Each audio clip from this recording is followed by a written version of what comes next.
بھائیو اپنے نبی کی نقل اتار، اللہ پاس کر دے گا۔ اس نے ایک چنا ہے جس کو حبیب بنایا ہے، 10,000 سال کا پروسیس ہوا اور اس میں سے محمد مصطفیٰ صلی اللہ علیہ وسلم کی ہستی کو وجود ملا۔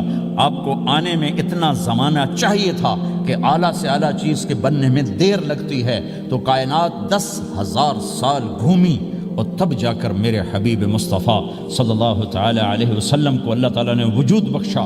سب سے عالی نسب، سب سے عالی خاندان، سب سے عالی صفات۔ اب اللہ کے خزانوں سے لینے کا راستہ پاؤنڈ نہیں، ڈالر نہیں ہے، تجارت نہیں ہے، اللہ سے لینے کا راستہ میرے نبی کا طریقہ ہے۔ تجارت میں ہو، زراعت میں ہو، جاب میں ہو، کھیتی باڑی میں ہو، میرے نبی کا طریقہ ایک مسجد کا ہے، نماز، 5 وقت کی نماز۔ یہ میرے نبی کی آنکھوں کی ٹھنڈک ہے، 5 وقت کی نماز اس امت کی شان پہچان ہے۔ اور اللہ تعالیٰ نے پہلی امتوں پر اتنی بڑی مشقت ڈالی کہ ان کی نماز مسجد کے علاوہ کہیں نہیں ہوتی تھی، مسجد میں ہی ہوتی تھی۔ ہمارے لیے کتنی آسانی کر دی، جاب میں ہے مصلی بچھا نماز پڑھ، چلو مصلی بھی کوئی نہیں، زمین دیکھ اس پر کوئی گندگی تو کوئی نہیں ہے، بس زمین بھی تیرے لیے پاک ہے، چل نماز پڑھ۔ اور آسانی کر دی، پانی کوئی نہیں ہے، کوئی بات نہیں، مٹی میں ہاتھ مار، منہ پہ مل، پھر ایک ہاتھ مار، یوں کر، چل نماز پڑھ، میں تیری قبول کروں گا۔ یہ کسی امت کے ساتھ یہ نہیں ہوا، انہیں وضو ہی کرنا تھا چاہے پانی 50 میل پر موجود ہو۔ اور ہمارے لیے پانی کوئی نہیں ہے، چلو تیمم، مٹی میں ہاتھ ہمارا یوں کیا، پھر ہاتھ ہمارا ایک یوں کیا، ایک یوں کیا، چل بھائی اللہ اکبر قبول۔ عمار بن یاسر رضی اللہ تعالیٰ عنہ سفر میں تھے، ان کو نہانے کی ضرورت ہو گئی، نائٹ فال ہو گیا، تو انہوں نے سوچا کہ ویسے تو آدمی کو وضو کی ضرورت ہوتی ہے تو خالی منہ پہ ہاتھ مارا اور کونیوں تک، لیکن مجھے تو غسل کی ضرورت ہے، تو خالی اس سے تو کافی نہیں ہوگا۔ تو انہوں نے کپڑے اتارے، اکیلے تھے، ریت کے اوپر کبھی یوں لیٹے، کبھی یوں لیٹے، کبھی یوں لیٹے، 3-4 دفعہ یوں اور یوں رول ہوتے ہوتے پھر انہوں نے نماز پڑھی۔ آئے اللہ کے نبی کی بارگاہ میں، یا رسول اللہ مجھے رات کو نہانے کی ضرورت پڑ گئی، تو میں نے کہا وضو کے لیے تو خالی یہ 2 دفعہ کرنا کافی ہے، تو یہ تو نہانا تھا، تو میں تو ریت میں خوب رول ہوتا رہا۔ میرے نبی نے انما یکفیک ضربتان، ارے سیدھے بندے عمار، اس کے لیے بھی اتنا ہی کافی تھا کہ تو یوں کرتا اور یوں کرتا اور تو پاک ہو جاتا۔ اللہ نے اس نبی کے طفیل، اس محبوب مصطفیٰ صلی اللہ علیہ وسلم کے طفیل، اللہ نے کیا کیا سہولتیں اور آسانیاں ہمیں عطا فرمائیں۔ پھر نماز 4 کی 2 رکعت کرتی کہ بھئی تم مسافر ہو 2 پڑھو، روزے میں سفر میں روزہ معاف کر دیا، بعد میں رکھ لینا، بعد میں رکھ لینا، قضا کرنے کو حکم، بالکل چھوڑنے کا نہیں۔ اور کہا گیا بھائی مریض ہو چھوڑ دو، مسافر ہو چھوڑ دو، اور نماز 2 رکعت کر دو، سنتیں چھوڑ دو۔ ابن عمر رضی اللہ تعالیٰ عنہ بیٹھے تھے تو انہوں نے 2 رکعت پڑھ کے بیٹھ گئے، تو ان کے خادم نے کہا سنتیں نفل نہیں پڑھو گے؟ کہا اگر پڑھنا تو 4 فرض پڑھتا میں، میرے اللہ نے معافی دے دی تو میں کیوں پڑھوں؟ میرے نبی نے سفر میں سنتیں نہیں پڑھی کبھی، اپنی امت کو سہولت دینے، فجر کی سنتیں 2 پڑھتے تھے، اس کے علاوہ سنتیں نہیں پڑھی تاکہ میری امت کو سہولت ہو، آسانی ہو۔ ایک دفعہ بارش ہو رہی تھی اور کوئی جگہ نہیں تھی نماز پڑھنے کے لیے، تو آپ نے اپنی اونٹنی کو آگے کیا اور اس پر بیٹھ گئے، بیٹھے ہی تھے، پیچھے صحابہ نے اونٹنیوں پر ہی صفیں بنائی اور یہ نماز اونٹنی پہ بیٹھ کر ادا کی گئی۔ بارش کے اندر نماز اونٹنی کے اوپر نماز بھی ہو گئی، رکوع بھی ہو گیا، سجدہ بھی ہو گیا، سلام بھی ہو گیا۔ پہلی امتوں کے لیے نہیں تھا، سجدہ ہی کرنا پڑے گا۔ یہ اللہ کے محبوب مصطفیٰ صلی اللہ تعالی علیہ وسلم کی طفیل، میرے اللہ نے ہم پہ فضل و احسان کیا، تو میرے نبی کی زندگی میں عبادات میں نماز سب سے اعلیٰ نظر آتی ہے، سب سے نمایاں نظر آتی ہے۔ اور پھر بازار میں، گھر میں، دفتر میں، ماحول میں میرے نبی کے اخلاق، یہ زندگی کا دوسرا روشن پہلو ہے۔ میرے نبی کی ساری زندگی 2 لفظوں میں آتی ہے، عبادت اخلاق، عبادت اخلاق، یا 2 اور لفظ، حقوق اللہ حقوق العباد، حقوق اللہ حقوق العباد۔ حقوق اللہ میں نماز سب سے اعلیٰ، اور حقوق العباد میں لوگوں کی برداشت کرنا، لوگوں سے درگزر کرنا، معاف کرنا، جھوٹ سے بچنا، دھوکے سے بچنا۔ میرے نبی سے پوچھا گیا یا رسول اللہ مسلمان کنجوس ہو سکتا ہے؟ ہم نے کہا ہو سکتا ہے۔ یا رسول اللہ مسلمان کمزور ہو سکتا ہے، بزدل ہو سکتا ہے، ڈرپوک ہو سکتا ہے؟ آپ نے کہا ہو سکتا ہے۔ یا رسول اللہ مسلمان جھوٹ بول سکتا ہے؟ آپ نے کہا نہیں، جھوٹ نہیں بول سکتا، جھوٹ نہیں بول سکتا۔ ہاں، الا لعنت اللہ علی الکاذبین، جھوٹوں پہ اللہ کی لعنت۔ اس لعنت کے ساتھ 400 پاؤنڈ بچا لیے، 4000 بچا لیے، 4 ملین بچا لیے، 4 بلین بچا لیے، 4 ٹریلین بچا لیے، ساری دنیا کو بچا لیا، اور اوپر اللہ کی لعنت پڑی تو اللہ کی قسم گھاٹے کا سودا ہے۔ اور سچے ہو گئے، سچ بولا، یہ میں 100 پاؤنڈ کماتا ہوں، لے لو جو لینا ہے اس میں سے، یہ میں 1000 پاؤنڈ کماتا ہوں، لے لو جو لینا ہے، یہ میں 50,000 پاؤنڈ کماتا ہوں، لے لو جو لینا ہے، کہ مسلمان کی زبان سے جھوٹ نہیں نکلتا، سچ ہی بولتا ہے۔ آپ تشریف لے جا رہے ہیں، ایک آواز ہے یا رسول اللہ، آپ نے یوں دیکھا کوئی نظر نہیں آیا، پھر آواز ہے یا رسول اللہ، تو آپ نے دیکھا کہ ہرنی ڈیر چھوٹی وہ کھڑی ہوئی رسی میں بندھی، تو آپ نے کہا کیا ہوا؟ کہا جی آپ کا صحابی مجھے پکڑ کے لایا ہے، میرے چھوٹے چھوٹے بچے بھوک سے رو رہے ہوں گے، آپ مجھے چھوڑ دیں، میں بچوں کو دودھ پلا کے واپس آ جاتا، مجھے پتا ہے میرے اللہ کی تقدیر میرے بارے میں کیا ہے۔ تو آپ نے کہا اگر تو واپس نہ آئی تو پھر؟ تو اس نے کہا مجھے اللہ جہنم میں ڈال دے۔ آپ نے اس کی رسی کھول دی، خود وہیں بیٹھ گئے، اس نے دوڑ لگائی اور پہاڑوں میں گم ہو گئی۔ تھوڑی دیر کے بعد وہ دوڑتی ہوئی آئی اور آ کے سر یا رسول اللہ میں حاضر ہو گیا، تو آپ نے اس کو باندھ کے وہیں آپ بیٹھ گئے نہیں۔ دیر کے بعد وہ صحابی آئے جنہوں نے اس کو شکار کیا تھا، پکڑا تھا، تو کہنے لگے، ان کا یا رسول اللہ آپ یہاں کیسے؟ کہ میں ایک درخواست لے کر آیا ہوں۔ کہ کیا؟ کہ یہ ہرنی مجھے ہدیہ کر دو۔ کہ یا رسول اللہ سب کچھ آپ کا ہے، کہ بس یہ ہدیہ کر دو۔ یا رسول اللہ حاضر۔ تو آپ نے اس کو لے کر رسی اس کی گردن سے نکالی، کہ جا بچی اپنے بچوں کے پاس جا کے خوشی منا، سچ نجات دیتا ہے اور جھوٹ ہلاک کرتا ہے۔ ایک ہرنی جان کی بازی کھیل گئی سچ بولنے کے لیے، تم چند پونڈوں پہ جھوٹ بولتے ہو، ایمان کو برباد کر کے رکھ دیتے ہو۔ مسلمان جھوٹ نہیں بولتا، مسلمان دھوکہ نہیں دیتا،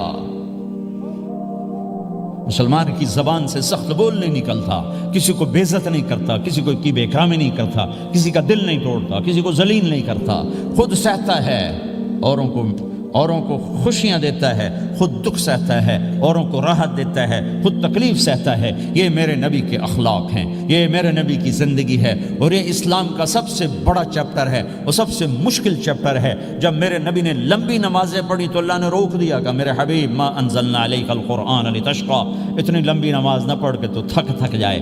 میرے نبی نے تبلیغ میں زور دکھایا تو اللہ نے روک دیا، فلتذهب نفسك علیہم حسرات، میرے نبی اتنا غم نہ کر کے آپ خود ہی آہیں بھرتے آپ مر جائیں۔ میرے نبی نے مال سارا خرچ کیا، اللہ نے اس سے بھی روک دیا، ولا تبسطها كل البسط فتقعد ملوما محسورا، اتنا خرچ نہ کریں کہ آپ خود پھر دکھی ہو کے بیٹھ جائیں۔ خرچ کرنا بہت بڑا عمل، تبلیغ سب سے سارے عملوں کا سردار عمل، تبلیغ سے بڑا کوئی کام ہوتا تو اللہ نبیوں کو دیتا، اگر تبلیغ سے بڑھ کر کوئی کام ہوتا تو اللہ نبیوں کو دیتا، گشت سے بڑھ کر کوئی محنت ہوتی تو اللہ نبیوں کو دیتا۔ 950 سال نوح علیہ السلام گشتی کر رہے ہیں، اور اللہ کی مان لو، اللہ کی مان لو، اتنا عظیم عمل کا میرے نبی درمیانہ نماز سب سے بڑی عبادت، میرے نبی درمیانہ کام، لیکن جب میرے نبی نے اخلاق اچھے کیے، دشمن کو معاف کرنا، تو ایک آدمی آپ سوئے ہوئے تھے، آپ کی تلوار لٹکی تھی، ایک آدمی آیا، اس نے آپ کی تلوار اتاری اور یوں ہماری پسلی میں، آپ اٹھ کے بیٹھ گئے۔ اب وہ قتل کے ارادے کے لیے آ چکا ہے اور تلوار یہاں ہے، کہتا من یمنعک منی، اب بول تمہیں کون بچائے گا؟ تو آپ نے مسکراتے ہوئے کہا اللہ، تو اس کے ہاتھ سے تلوار گر پڑی، تو آپ نے اٹھا لی، آپ نے یوں سیدھی کی، اب تو بچا، تجھے کون بچائے گا؟ وہ کہنے لگا مجھے تو ہی بچائے گا، وہ تو اللہ کو جانتا نہیں تھا، کہا بابا مجھے تو ہی بچائے گا۔ تو آپ کہتے ہیں اس کا سر اڑا دو، یہ نبی کو قتل کرنے آیا ہے۔ میرے نبی نے فرمایا کلمہ پڑھتے ہو؟ کہا نہیں پڑھتا۔ کہا جاؤ معاف کیا۔ یہ میرے نبی کے اخلاق ہیں۔ 20 سال جنہوں نے قتل کے منصوبے بنائے، مکہ والے، جب آپ مکہ میں فاتحانہ داخل ہوئے، ابو سفیان سب سے زیادہ آپ کو دکھ پہنچانے والوں میں پیش، تو آپ نے ابو سفیان کو عزت دی۔ جو ابو سفیان کے گھر میں داخل ہوگا اس کو کچھ نہیں کہا جائے گا۔ آپ تو ابو سفیان کو بلا کے سولی پہ لٹکاتے، اور آپ کہہ رہے ہیں جو ابو سفیان کے گھر میں جائے گا اسے کچھ نہیں کہا جائے گا، جو بیت اللہ میں ہوگا اسے کچھ نہیں کہا جائے گا۔ سارا مکہ سامنے، آپ یوں بیت اللہ کا دروازے پر یوں دونوں ہاتھ ایسے ٹکا کے کھڑے تھے۔ پھر آپ نے کہا میں کیا کروں گا اب تمہارے ساتھ؟ تو سہیل بن عمر نے کہا آپ کریم ہیں، کریم کے بیٹے ہیں، تو آپ نے کہا جاؤ میں نے معاف کیا۔ یہ اخلاق آج مٹ چکے ہیں، مردوں سے، عورتوں سے، علم والوں سے، خانقاہ والوں سے، تبلیغ والوں سے، سب زیرو ہوئے پڑے ہیں۔ جب تک یہ اخلاق زندہ نہیں ہوتے اسلامی زندگی قائم نہیں ہو سکتی، اسلامی معاشرت قائم نہیں ہو سکتی، اور دین دو چیزوں سے آگے پھیلتا ہے، ایک دعوت اور ایک اخلاق۔ دعوت اور اخلاق، دعوت اور اخلاق۔ دعوت نہیں ہوگی تو اخلاق وہیں پڑے رہ جائیں گے، اخلاق نہیں ہوں گے تو دعوت کوئی قبول نہیں کرے گا۔ میرے نبی نے کتنے معجزے دکھائے مکے میں، نہیں کلمہ پڑھا۔ بدر میں ان کے 70 مارے گئے، فرشتوں کو دیکھا، جبریل کے گھوڑے کی آواز سنی، کلمہ نہیں پڑھا۔ خندق میں شکست ہوئی، کلمہ نہیں پڑھا۔ پانی نکلتے دیکھا، انگلیوں سے کلمہ نہیں پڑھا۔ ایک بکرے کا ایک بازو پکایا، ایک بازو بکرے کا، ایک اگلا جو بازو ہوتا، اور 40 آدمیوں نے کھانا کھایا اور ایک بوٹی کم نہیں ہوئی، ایک بوٹی کم نہیں ہوئی، کلمہ نہیں پڑھا۔ لیکن جب میرے نبی نے کہا جاؤ معاف کیا تو سارے ہی کلمہ پڑھ گئے کہ واقعہ یہ اخلاق نبی کے ہو سکتے۔ حنین کی جنگ میں جب بھاگے لوگ، شکست ہوئی، تو ایک صحابی کا بھاگتے ہوئے پاؤں ہمارے نبی کا پاؤں پر آیا، اور جوتا سخت تھا، تو آپ نے کہا اوجعتنی، اور آپ کے ہاتھ میں چھڑی تھی، آپ نے اس کو یوں ماری، کہا اوجعتنی، ارے تو نے مجھے کتنا زیادہ درد پہنچایا، دکھ پہنچایا۔ وہ بیچارے پگھل کے رہ گئے اور پریشان ہو گئے، اور فرماتے ہیں سارا دن میں پریشان، ساری رات پریشان کہ اللہ کے نبی کو میں نے تکلیف پہنچائی، اب میرا کیا بنے گا۔ اگلا دن ہوا تو اعلان ہو رہا تھا بھائی جس کا پاؤں نبی کے پاؤں پہ آیا تھا اس کو اللہ کے نبی بلا رہے ہیں۔ تو صحابی کہنے لگے میں نے سمجھا بس اب میری تو دنیا بھی گئی اور آخرت بھی گئی، اب میرے اوپر کیس بنے گا اور مجھے ڈانٹ ڈپٹ بھی ہوگی، میرا کتنا بڑا گھاٹا نقصان ہوگا۔ یہ حاضر ہوئے ڈرتے ڈرتے، تو آپ نے فرمایا میرے بھائی کل میں نے تمہیں چھڑی ماری تھی، وہ مجھے معاف کر دینا، اور یہ 80 اونٹ تمہیں ہدیہ دیتا ہوں، 80 کیملز یعنی 80 پراڈو، 80 رینج روور کا یہ میری طرف سے تمہیں ہدیہ ہے۔ وہ حیران پریشان، یہ میرے نبی کے اخلاق ہیں، یہ میرے نبی کے اخلاق ہیں۔ کانٹے بچھانے والی نے 4 دن آنا چھوڑ دیا، بیمار ہو گئی تھی، تو آپ نے کیا بات ہے، وہ ہمارے راستے میں اب کانٹے کوئی نہیں ہیں؟ کہا یہ وہ بیمار پڑی ہے جو کانٹے بچھاتی تھی۔ تو آپ اس کے گھر چلے گئے، ماں جی خیریت تو ہے، آپ ٹھیک تو ہیں؟ کہا بیٹا مجھے کلمہ پڑھا دے، بس تیرے اخلاق نے مجھے فتح کر لیا ہے۔ میرے بھائیوں یہ چیپٹر بھول چکے ہیں، بھول چکے ہیں، بھول چکے ہیں۔ جب تک یہ چیپٹر زندہ نہیں ہوگا زندگی اسلامی نہیں بنے گی، معاشرہ اسلامی نہیں بنے گا، اور آگے قوموں کے لیے اسلام کا دروازہ نہیں کھلے گا۔ ہمیں معاف کرنا آتا ہو، ہمیں گالی دینے والے کو دعا دینا آتا ہو، غیبت کرنے والے کی تعریف آتی ہو، اور غیبت کرنے سے، غیبت سننے سے اپنے آپ کو ایسے بچاؤ جیسے زہر سے بچاتے ہو، جیسے آگ سے بچاتے ہو۔ ایک دوسرے کو نفرت کا بول نہ بولو، ورنہ ساری زندگی تباہ و برباد ہو جائے گی۔ میرے رب کی قسم، میرے نبی نے کہا ایک زبان کا بول انسان بولتا ہے اور جہنم کی گہرائیوں میں گر جاتا ہے، اور ایک زبان کا بول انسان بولتا ہے اور جنت کے درجات پر چڑھ جاتا ہے۔ یہ زبان بہت طاقتور چیز ہے، میں ہر بیان میں اس کو دہرا رہا ہوں کہ جتنا یہ عمل ختم ہو چکا ہے اتنا کوئی عمل بھی نہیں ختم ہوا ہے۔ اور ایک صحابی ہیں ابو دجانہ۔ کون ابو دجانہ؟ السابقون الاولون من المہاجرین والانصار، اس میں پہلی صف کے صحابہ۔ کون ابو دجانہ؟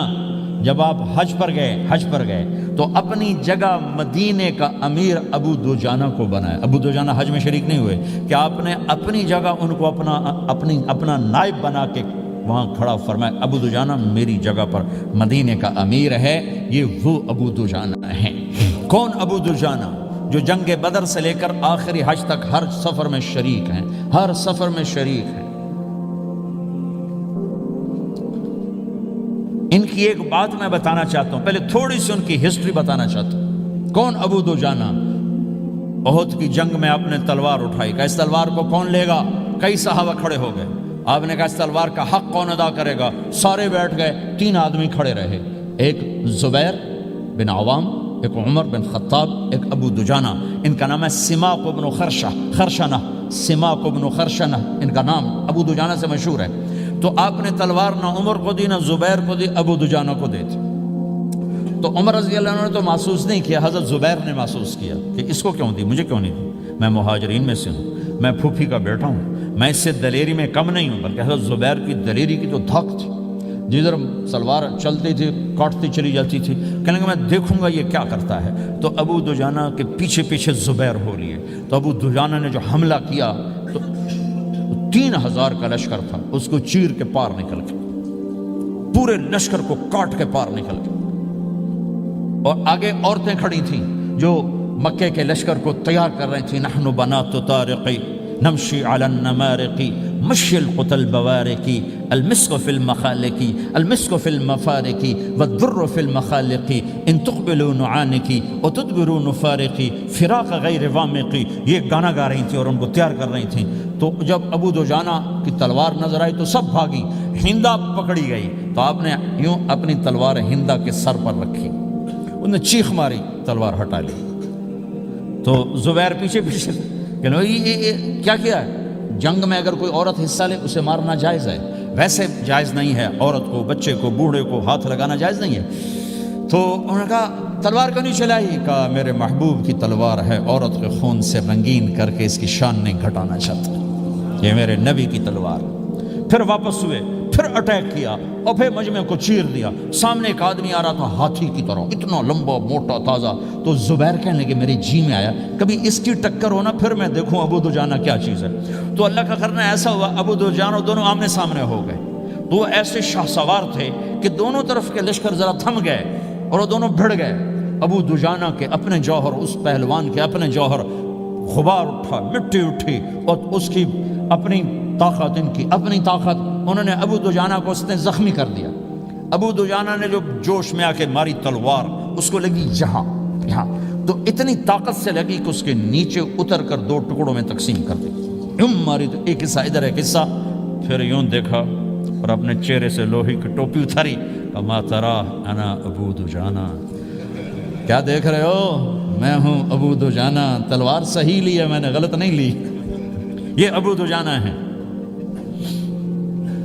اور جب شکست ہو گئی احد کی جنگ میں، اور پھر 10-12 آدمیوں نے آپ کو گھیرے میں لیا ہوا تھا، ان میں ایک ابو بکر تھے، عمر تھے، علی تھے، طلحہ تھے، زبیر تھے، سعد بن ابی وقاص تھے، اور سہل بن حنیف تھے، عبادہ قتادہ بن نعمان تھے، اور ابو دجانہ تھے رضی اللہ تعالی عنہم۔ ان میں سے ایک ابو دجانہ بھی تھے، اور یمامہ کی جنگ میں ابو دجانہ شہید ہوئے، یمامہ کی جنگ میں شہید ہوئے۔ یہ ابو دجانہ کی تھوڑی سی سیرت آپ کے سامنے آئی ہے۔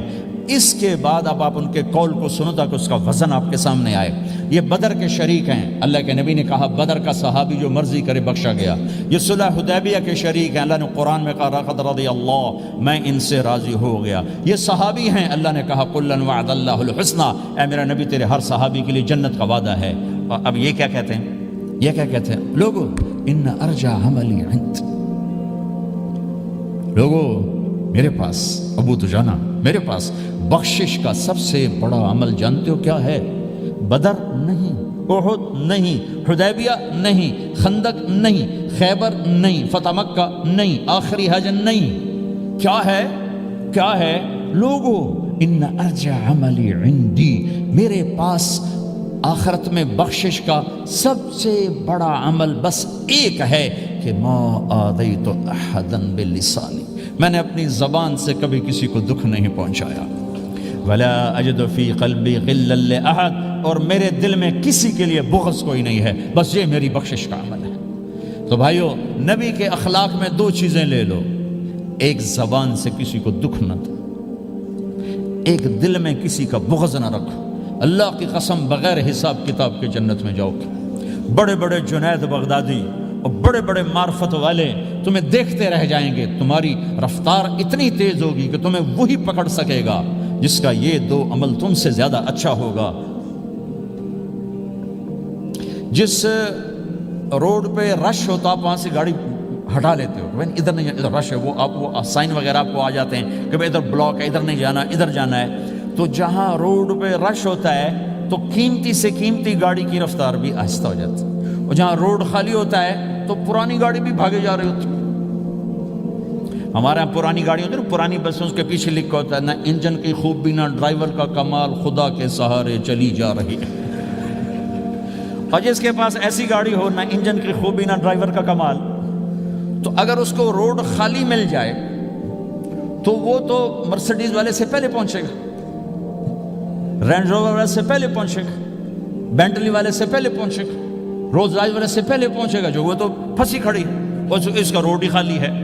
تو میرے بھائیوں، یہ میں ایک مثال دیتا ہوں، عبادات کی روڈ پہ بہت رش ہے، نمازی بے شمار ہیں، روزے دار بے شمار ہیں، عمرے والے بے شمار ہیں، حج والے بے شمار ہیں، اور تہجد گزار بے شمار ہیں، علماء بے شمار ہیں، حافظ بے شمار ہیں، ذکر والے بے شمار ہیں، بہت رش ہے، تبلیغ والے بے شمار ہیں، لیکن جو اخلاق والا روڈ ہے نا، یہ خالی پڑا ہے۔ اس پہ موٹر زوکی پہ چڑھ کے آ جاؤ تو سب سے آگے نکل جاؤ، سائیکل پہ چڑھ کے آ جاؤ تو سب سے آگے نکل جاؤ، کہ روڈ ہی خالی ہے، اخلاق کا روڈ خالی ہے۔